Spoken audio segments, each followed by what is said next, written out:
नमस्कार दोस्तों, welcome back to our channel Guru Ashram official में। फ्रेंड्स, थंबनेल से तो पता चल ही गया होगा कि आज हम लोग फिजिक्स के बारे में बात करेंगे। जी हाँ दोस्तों, आज हम लेके आए हैं आपके लिए top 25 most important selected questions जो कि मात्रक, मापन और मापक यंत्र से रिलेट रखते हैं। आप तो जानते हैं कि आजकल किसी भी एग्जाम में साइंस का क्रेज इतना ज़्यादा बढ़ गया है कि बगैर साइंस को जाने हुए हम कोई भी रिजल्ट नहीं ले पाएंगे। तो दोस्तों, इन्हीं सब बातों को लेके हम आपके लिए लेकर आए हैं टॉप 25 सेलेक्टेड क्वेश्चंस। फ्रेंड्स, आपको बतला दें कि 25 में कम से कम 10 मार्क्स भी ना आ पाए तो आपको प्रिपरेशन करने की बहुत ही ज़्यादा ज़रूरत है, क्योंकि आपके लिए हम दोस्तों यहाँ पर केवल ईजी क्वेश्चंस लेकर आए हैं। इसमें उम्मीद करते हैं कि आप कम से कम 25 में 20 तो नंबर जरूर लाएंगे, लेकिन फिर भी हम आपको बतला दें कि इफ़ आप 10 नंबर या 10 से कम आता है तो आपको बहुत ही ज़्यादा मेहनत करने की ज़रूरत है दोस्तों। फिर भी चिंता करने की कोई बात नहीं है, जब हम आ गए हैं आपके पास तो अब टेंशन करने की कोई बात ही नहीं है। हर चीज़ आपको हम याद करवाएंगे, बस आपको वीडियो को लास्ट तक देखना है। तो मात्रक, मापन और मापक यंत्र से रिलेटेड 25 क्वेश्चंस ही नहीं दोस्तों, उसके जब एक्सप्लेनेशन करेंगे तो वहाँ पे 100 क्वेश्चन से भी ज़्यादा बन जाएंगे। तो चलिए शुरू करते हैं आज के इस वीडियो को और देखते हैं कि टॉप 25 सेलेक्टेड क्वेश्चंस कौन कौन से हैं। तो चलिए शुरू करते हैं आज के क्लास को। आज का पहला क्वेश्चन है दोस्तों, लेजोमीटर क्या मापने के लिए प्रयोग किया जाता है? तो दोस्तों, लेजोमीटर जो है वह पारदर्श वाष्पन को मापने का काम करता है। तो जो लेजोमीटर है, याद रखेंगे हम लोग कि पादप वाष्पन रस को मापने के लिए लेजोमीटर का प्रयोग किया जाता है। यही दोस्तों, यदि वाष्प दबाव की बात कर लें तो वाष्प दबाव को बैरोमीटर से मापते हैं। आपको पता ही होगा दोस्तों, बैरोमीटर को वाष्प दबाव से मापा जाता है। और यही बात कर ले इस वाष्पीकरण की, तो इस वाष्पीकरण के लिए दोस्तों लाइसीमीटर का उपयोग किया जाता है। तो इसीलिए हम लोग यहाँ पर देख लेंगे पारद वाष्पन को मापने के लिए लेजोमीटर का प्रयोग करेंगे, वाष्प दबाव के लिए बैरोमीटर का प्रयोग करेंगे, और जो वाष्पीकरण की क्रिया होती है इसके लिए अभी हम आपको बतलाए हैं लाइसीमीटर का प्रयोग किया जाता है। तो आप दोस्तों नोट भी कर सकते हैं। चलते हैं आज के दूसरे नंबर क्वेश्चन पे। दूसरा है, चुंबकीय फ्लक्स का एसआई मात्रक क्या है? चुंबकीय फ्लक्स का एसआई मात्रक दोस्तों वेबर होता है यहाँ पे, क्योंकि जो एम्पियर होती है वो विद्युत धारा का एसआई मात्रक होता है। जो चुंबकीय क्षेत्र होता है उसका टेस्ला हो जाता है दोस्तों। तो इसीलिए चुंबकीय फ्लक्स का एसआई मात्रक क्या हो जाएगा?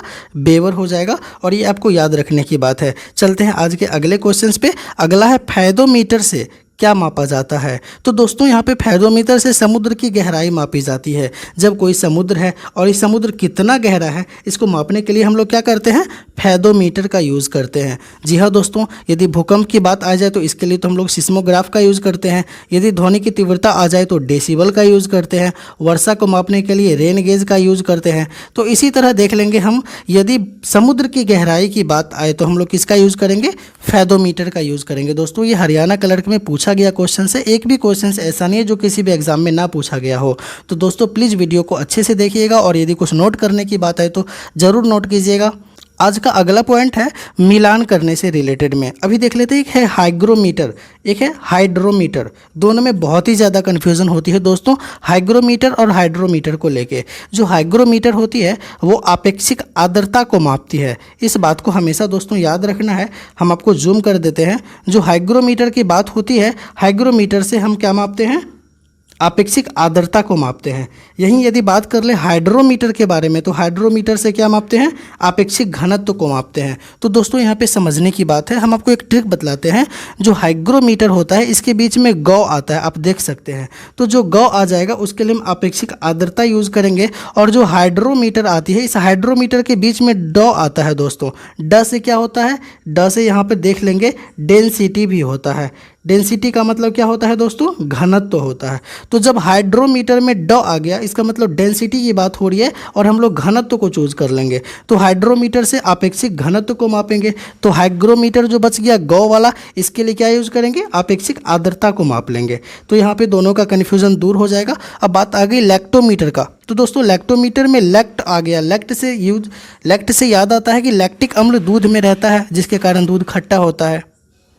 तो दोस्तों लैक्टोमीटर से क्या करेंगे हम लोग, दूध का घनत्व मापने के लिए लैक्टोमीटर का यूज़ करते हैं। उसी तरह रेडियोमीटर का यूज़ कहाँ पे करते हैं दोस्तों, विकिरण को मापने के लिए रेडियोमीटर का यूज़ करते हैं। दोस्तों चलते हैं आज के अगले क्वेश्चंस पे।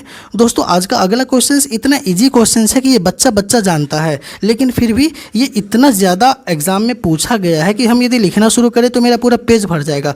ये बीपीएससी राजस्थान का पीएससी हो या झारखंड का पीएससी या उत्तराखंड का पीएससी, यहाँ पे सारे पीएससी में पूछा गया ये क्वेश्चन है कि प्रकाश वर्ष किसकी इकाई होती है। तो प्रकाश वर्ष दोस्तों दूरी की इकाई होती है। आपको बतला दें कि जो प्रकाश वर्ष है वो दूरी की इकाई है, और ये बहुत ही ज़्यादा लॉलीपॉप क्वेश्चन है, लेकिन फिर भी पता नहीं क्यों हर एक एग्जाम में बार बार पूछता है, क्योंकि ऐसा लगता है कि ये क्वेश्चन कन्फ्यूजन क्रिएट करती है। दोस्तों हम आपको बतला दें कि यदि सेकेंड की बात करें कि सेकेंड किसकी इकाई है, तो आप बोलेंगे सेकेंड तो टाइम का है, क्योंकि टाइम को बतलाने के लिए हम लोग सेकेंड का यूज़ करते हैं। सेकेंड के साथ हम लोग यदि घंटा के बारे में आपको बतलाएं तो ये भी क्या करता है, टाइम को रिप्रेजेंट करता है। इसके लिए हम आपको सप्ताह के बारे में भी बतलाएं तो सप्ताह भी क्या करता है, टाइम को रिप्रेजेंट करता है। टाइम कहने का मतलब होता है कि बोल देंगे 3 सप्ताह बाद आएंगे, 4 सप्ताह बाद आएंगे, तो सप्ताह हो या दिन हो या महीना हो या साल हो, ये सब समय को रिप्रेजेंट करता है कि इतने समय हो चुके हैं। तो इसीलिए प्रकाश वर्ष में यदि वर्ष लग गया तो हम लोग क्या समझेंगे कि ये समय का मात्रक है, जो कि बिल्कुल गलत बात है। तो प्रकाश वर्ष जो होता है, प्रकाश वर्ष कहने का मतलब प्रकाश जो है वह एक साल में, टोटल एक साल में कितनी दूरी तय करेगी, दूरी करते करते एक साल में जितनी लंबी दूरी तय करेगी उसको प्रकाश वर्ष कहा जाता है। इसलिए प्रकाश वर्ष लंबी दूरी का मात्रक है। तो इसीलिए हम लोग क्या समझेंगे कि प्रकाश वर्ष दूरी का मात्रक है। तो दोस्तों यहाँ पे हम लोग देख के पता लगा सकते हैं कि ये जो प्रकाश वर्ष होती है, ये प्रकाश वर्ष किसकी इकाई है दोस्तों, दूरी की इकाई है। समय का भी नहीं है, आयु का भी नहीं है, और प्रकाश की तीव्रता का तो नहीं ही है। तो प्रकाश वर्ष दूरी की इकाई है। चलते हैं आज के अगले क्वेश्चन पे। आज का अगला क्वेश्चन है दोस्तों, सोनार से हम क्या उपयोग करते हैं, सोनार का उपयोग हम क्यों करते हैं। तो दोस्तों सोनार का उपयोग, ऐसे आपके मन में आता होगा कि सोनार का उपयोग तो शादी ब्याह में सोना बनाने में किया जाता है, बट फिजिक्स में ऐसा कुछ नहीं है। सोनार का उपयोग किया जाता है पराश्रव्य तरंग का, और पराश्रव्य तरंग का यूज़ करके हम क्या यूज़ करेंगे। तो दोस्तों बात ऐसी है कि जब समुद्र के अंदर किसी भी वस्तु का पता लगाना हो तो हम लोग सोनार का यूज़ करते हैं। सोनार का स्पेलिंग होता है SONAR। इसका फुल फॉर्म होता है दोस्तों साउंड नेविगेशन एंड रेंजिंग। तो दोस्तों साउंड नेविगेशन एंड रेंजिंग में जो होती है, तो सोनार का उपयोग हम लोग, जैसे कि यहाँ पे कोई पत्थर रखा हुआ है, मान लेंगे कि ये यहाँ पे कोई पहाड़ सा कुछ रखा हुआ है और इस वस्तु का पता लगाना है समुद्र के अंदर में, और यहाँ पर मेरा मशीन रखा हुआ है। मशीन क्या करेगा, यहाँ से ध्वनि को भेजेगा और ऐसे भेजेगा, ये क्रॉस करेगा, कुछ पता नहीं चलेगा। ये ध्वनि ऐसे भी जाएगा फिर भी पता नहीं चलेगा। लेकिन जब ये ध्वनि इस पहाड़ से या ऑब्जेक्ट से टकराएगा, टकराने के बाद ध्वनि का रिफ्लेक्शन होता है दोस्तों, जो वापस उसी दिशा में बहती है।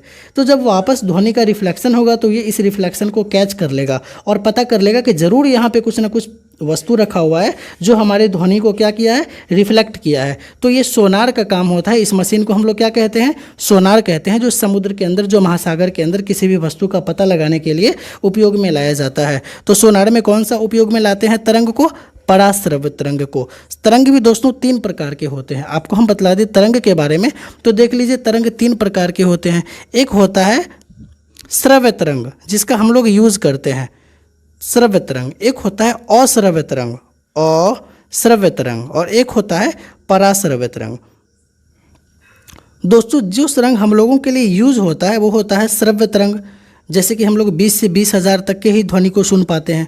20 से लेके 20,000 तक के हर्ट्ज की ध्वनि को हम लोग सुन पाते हैं। इससे ज़्यादा हम सुन ही नहीं पाएंगे और 20,000 से कम भी नहीं सुन पाएंगे। तो जो 20 से कम हर्ट्ज की होती है उसको अश्रव्य कहते हैं, और जो 20 से 20,000 तक की होती है उसको श्रव्य कहते हैं, जो मेरे लिए काम की चीज़ होती है। और 20,000 से जो ज़्यादा होता है वो पराश्रव्य कहलाता है, उसको हम लोग सुन ही नहीं पाएंगे। तो इसीलिए दोस्तों यहाँ पर बात कर लें कि सोनार में हम किसका यूज़ करते हैं, तो सोनार में हम पराश्रव्य का यूज़ करते हैं दोस्तों। 20,000 से भी ज़्यादा हर्ट्ज वाली ध्वनि का यूज़ करेंगे, और ध्वनि का यूज़ करने के बाद हम लोग क्या करेंगे, किसी वस्तु का पता लगाएंगे। कहाँ पर लगाएंगे, सोनार के कारण महासागर में पता लगाएंगे। तो दोस्तों यहाँ से हम लोग सोनार को समझ सकते हैं। आगे बढ़ रहे हैं दोस्तों, आगे चल रहे हैं क्वेश्चन नंबर 7 पे। क्वेश्चन नंबर 7 कह रहा है कि मैनोमीटर से क्या मापा जाता है। तो दोस्तों मैनोमीटर से क्या मापेंगे हम लोग, मैनोमीटर से गैस का दबाव को मापा जाता है। जी हाँ दोस्तों, हम लोग समझ सकते हैं जो मैनोमीटर होती है, मैना कहाँ उड़ता है? हवा में उड़ता है। तो हवा का जो गैस का जो दबाव होता है उसको हम लोग किस चीज़ से मापते हैं? मैनोमीटर से मापते हैं। वायु दबाव को नहीं मापेंगे क्योंकि वायु दबाव को बैरोमीटर से मापा जाता है। तो दोस्तों वायु और गैस में आप अंतर समझ लीजिएगा। जो गैस का दबाव है उसी को हम लोग मैनोमीटर से मापेंगे। जो वायु दबाव है इसको तो वायु दाब मापी से माप ही लेते हैं, जिसको बैरोमीटर कहते हैं। तो चलते हैं आज के अगले क्वेश्चन पे। अगला क्वेश्चन से तेल की एक बैरल में लगभग कितना लीटर होता है? तो एक बैरल यदि आप तेल खरीदने जाएंगे तो उसमें दोस्तों 159 लीटर होता है। एक बैरल तेल में 159 लीटर होता है, 159 लीटर। तो ये भी दोस्तों आपको याद रखने की चीज़ है। आगे बढ़ रहे हैं क्वेश्चन नंबर 9 पे। दोस्तों ये कहता है झूठ का पता लगाने वाला यंत्र किस नाम से जाना जाता है? तो दोस्तों झूठ का जो पता लगाए वो पॉलीग्राफ होता है। पॉलीग्राफ एक मशीन है जो आप झूठ बोल रहे हैं तो ये पता लगा लेगा, पॉलीग्राफ। दोस्तों ऐसा बोला जाता है कि जो इंसान झूठ बोलता है ना, उसका कान जो होता है वो कान उसका गर्म हो जाता है। ऐसा बोला जाता है कि जो ज़्यादा झूठ बोले और किसी बात को छिपाने की कोशिश करे उसका ईयर हमेशा हीट हो जाता है। तो इसी टाइप का एक पॉलीग्राफ मशीन है जो झूठ के बोलने वाले को पता लगा लेता है। इसी तरह का पायरोमीटर का उपयोग कहाँ करते हैं दोस्तों? पायरोमीटर का उपयोग हम लोग करते हैं दूर की वस्तु को हीट पता लगाने के लिए। जैसे कोई बहुत दूर है, सूरज है, और इसके यदि सतह का कितना तापमान है तो इसको पता लगाने के लिए हम लोग क्या करेंगे? पायरोमीटर का यूज़ करेंगे। गायरोस्कोप का यूज़ कहाँ किया जाता है? ये तो घूमती हुई वस्तु से रिलेटेड होता है। तो इसी टाइप हम देख लेंगे कि जो झूठ का पता लगाने वाला यंत्र है उसके लिए हम लोग क्या करेंगे? पॉलीग्राफ का यूज़ करेंगे। चलते हैं आज के अगले क्वेश्चंस पे। अगला क्वेश्चन है रक्त दबाव नापने वाले यंत्र का क्या नाम है? रक्त दबाव कहने का मतलब दोस्तों बीपी होता है, जिसको हम लोग ब्लड प्रेशर कहते हैं। घर पे भी डॉक्टर लोग ब्लड प्रेशर मापने के लिए आते हैं तो एक मशीन लेके आते हैं जो हाथ में लगाते हैं और प्रेशर से मेजरमेंट करते हैं। तो वो मापने के लिए दोस्तों एस्फिग्मो मैनोमीटर का यूज़ किया जाता है। तो आप लोग याद रखिएगा, जो रक्त दबाव मापने की यंत्र है वो एस्फिग्मो मैनोमीटर है। चलते हैं आज के अगले क्वेश्चन पे। समय मापने वाले विज्ञान को क्या कहते हैं? तो दोस्तों जो समय मापने वाला विज्ञान है उसको हॉरोलॉजी कहते हैं। जैसे कि मापने वाले विज्ञान किसी अध्ययन की बात हो तो उसमें लॉजी जरूर लगता है, इस बात को याद रखिए। जैसे जीव के बारे में अध्ययन करें तो बायोलॉजी कहते हैं, पेड़ के बारे में करें तो जूलॉजी कहते हैं। तो दोस्तों यहाँ पर बात कर ले समय मापने वाले विज्ञान के बारे में तो उसको हॉरोलॉजी कहते हैं, क्योंकि हॉरोलॉजी के अंतर्गत हम लोग केवल क्या करते हैं? समय के बारे में अध्ययन करते हैं। चलते हैं आज के अगले क्वेश्चंस पे। घर्षण एवं स्नेहक का अध्ययन क्या कहलाता है? तो दोस्तों घर्षण का मतलब तो समझते हैं फ्रिक्शन। जब किसी सतह पर कोई दूसरे सतह का घिसाव होता है तो इसे हम लोग घर्षण कहते हैं। घर्षण के कारण ही हम लोग चल पाते हैं रोड पे, क्योंकि घर्षण रहता है। कभी कभी क्या होता है, पानी के कारण रोड पे जो फिसल जाते हैं, क्योंकि पानी के कारण क्या होता है, वहाँ का घर्षण कम हो जाता है, यानी पैर मेरा घिसेगा ही नहीं, मतलब वहाँ पे क्या कर देगा, पैर स्लिप कर जाएगा। तो घर्षण बल और स्नेहक का अध्ययन क्या कहलाता है? ट्रिब्योलॉजी कहलाता है। दोस्तों इसको हम लोग याद रखेंगे, जो घर्षण और स्नेहक का अध्ययन है वो ट्रिब्योलॉजी कहलाता है। अगला क्वेश्चंस पे चलते हैं। दोस्तों आपको क्वेश्चंस में बहुत ज़्यादा कन्फ्यूजन इफ़ हो रही है तो आप इस वीडियो को 1 से 2 बार देखें, 3 बार देखें और क्वेश्चंस को नोट डाउन कर लें कॉपी में और उसको फिर बार बार देखते रहें। ऐसे उम्मीद करते हैं वीडियो आपको अच्छी लग रही होगी। इफ़ आपको कहीं भी कोई प्रॉब्लम लगे तो प्लीज़ आप कमेंट सेक्शन में बतला सकते हैं। तो चलिए मिलान करने की बात आती है तो हम लोग करते हैं मिलान आज के इस क्वेश्चन को करने में। सबसे पहले वाट आता है दोस्तों। वाट किसका ऐसा मात्रक है? तो वाट शक्ति का ऐसा मात्रक है दोस्तों। कभी कभी ऐसा होता है ना कि हम किसी को बोलते हैं कि तुम्हें कितना पावर है, हम तुम्हारे पावर का क्या करेंगे? वाट लगा देंगे। वाट लगा देंगे का मतलब होता है शक्ति का ऐसा मात्रक है। तो यहाँ से आप लोग याद रख सकते हैं कि वाट शक्ति का ऐसा मात्रक है। एक इजी है कैलोरी। कैलोरी किसका है दोस्तों? कैलोरी ऊष्मा का है। कैलोरी ऊष्मा का भी होता है, कैलोरी ऊर्जा का भी होता है और कैलोरी कार्य का भी होता है। तो आप लोग याद रख लेंगे जो कैलोरी है, कैलोरी सीजीएस में है, इसका मेन होता है जूल। जूल जो ऐसा मात्रक होता है, तो ऊष्मा हो या ऊर्जा हो या कार्य हो, तीनों का कैलोरी से लगा देंगे। या फिर जूल भी ऐसा मात्रक होता है, जैसे सेकंड भी होता है, घंटा भी होता है, मिनट भी होता है दोस्तों, उस टाइप का होता है। सीजीएस में कैलोरी होता है, बाकी ऐसा मात्रक में जूल होता है। तो यहाँ पे हम लोग क्या करेंगे? कैलोरी को ऊष्मा से लगा देंगे। बाकी चलते हैं नॉट के बारे में। तो समुद्री जहाज़ की जो गति होती है दोस्तों, इसको नॉट में व्यक्त किया जाता है। और जो नॉटिकल मील की बात कर लें तो ये कहाँ जाती है, नौ संचालन में चली जाती है। तो ऐसे करके हम लोग याद रख सकते हैं।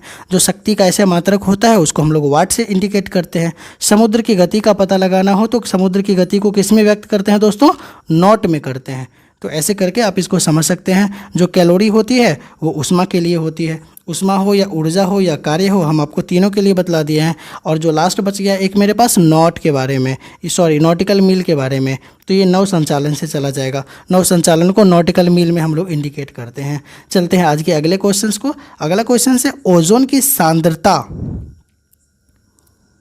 ओजोन की सांद्रता मापी जाती है दोस्तों डॉब्सन इकाई से मापी जाती है ओजोन की सांद्रता।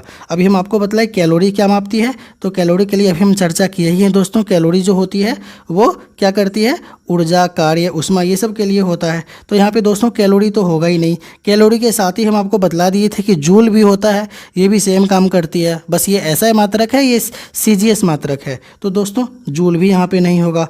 तो क्या बच गया, हर्ज बच गया और डॉब्सन इकाई। हर्ज क्यों नहीं होगा दोस्तों, क्योंकि हर्ज जो है वो फ्रीक्वेंसी का ऐसा मात्रक होता है। आपको तो पता ही है, जो फ्रीक्वेंसी होती है फ्रीक्वेट करता है, एक सेकेंड में जितनी बार फ्रीक्वेट करेगा तो फ्रीक्वेंसी कहते हैं। तो डॉब्सन इकाई यहाँ पे ओजोन की सांद्रता को मापेगा।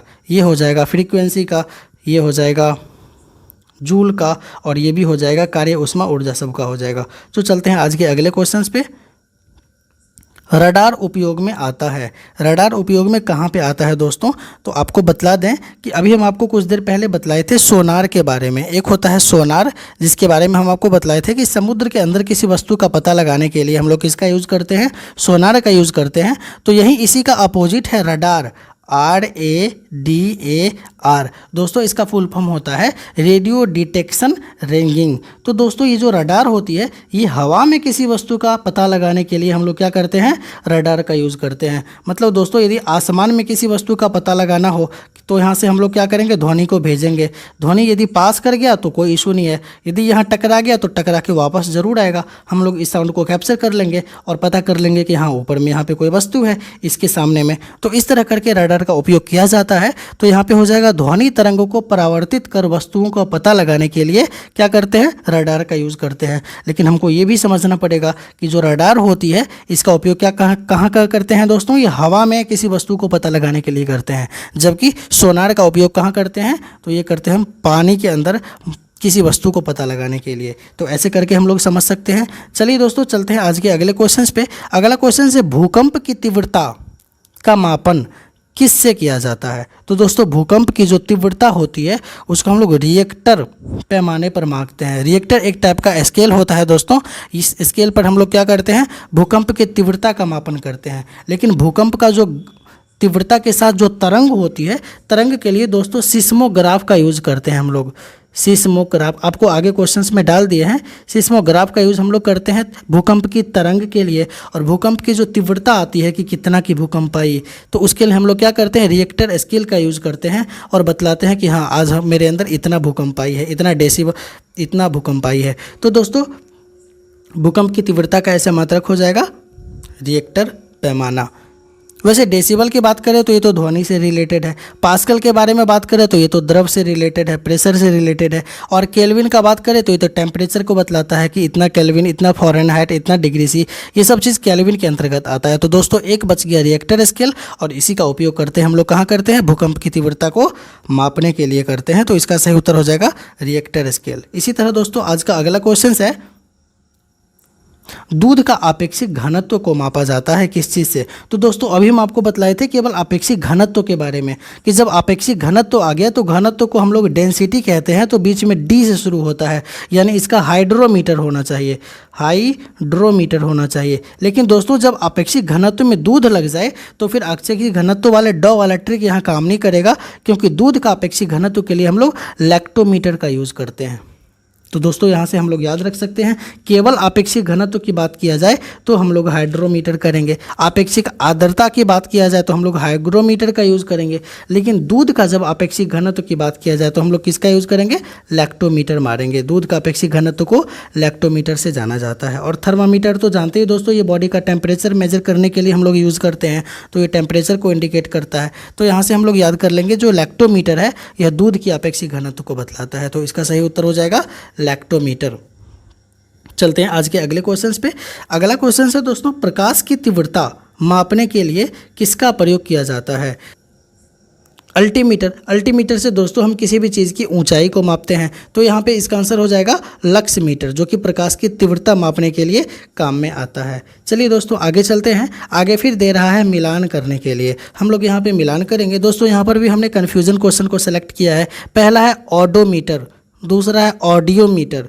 तो दोस्तों यहाँ पे दोनों में बहुत ही ज़्यादा कन्फ्यूज़न होती है। इफ आप ध्यान से नहीं देखेंगे तो यहाँ पर भी मिस्टेक हो सकती है। जो ऑडोमीटर होती है दोस्तों, यह वाहन की पहिया द्वारा तय की गई दूरी का पता लगाता है। जैसे बाइक में, जैसे 4 व्हीलर में जो डिस्टेंस का पता लगाता है कि कितना चला है, तो उसके पहिया में ऑडोमीटर के द्वारा पता चलता है दोस्तों।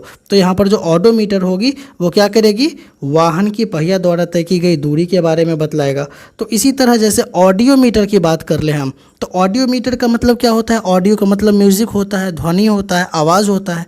तो यहाँ से हम लोग समझ सकते हैं कि ध्वनि की तीव्रता का जो मापन युक्ति है वो ऑडियोमीटर करता है। ऑडोमीटर का यूज़ करेंगे वाहन द्वारा तय की गई दूरी में, ऑडियोमीटर का यूज़ करेंगे ध्वनि की तीव्रता को मापने में। इसी तरह करके एक है ऑडोंटोमीटर। तो दोस्तों जो ऑडोंटोमीटर होती है उसका उपयोग हम लोग करते हैं विद्युत चुंबकीय तरंगों की आवृत्ति मापने के लिए, और जो आमीटर होती है इसका उपयोग करते हैं विद्युत धारा को मापने के लिए। जी हाँ दोस्तों, जो आमीटर होती है जिसको हम लोग ए से रिप्रेजेंट करते हैं, आमीटर, आप देखेंगे किसी किसी मीटर में ए लिखा रहता है, तो ये करंट को रिप्रेजेंट करता है। तो विद्युत धारा को मापने के लिए हम लोग आमीटर का यूज़ करते हैं, क्योंकि विद्युत धारा को ही तो इलेक्ट्रिक करंट कहते हैं। आमीटर हो जाएगा। ऑडियोमीटर का यूज़ हम लोग कहाँ करते हैं? ध्वनि की तीव्रता के लिए।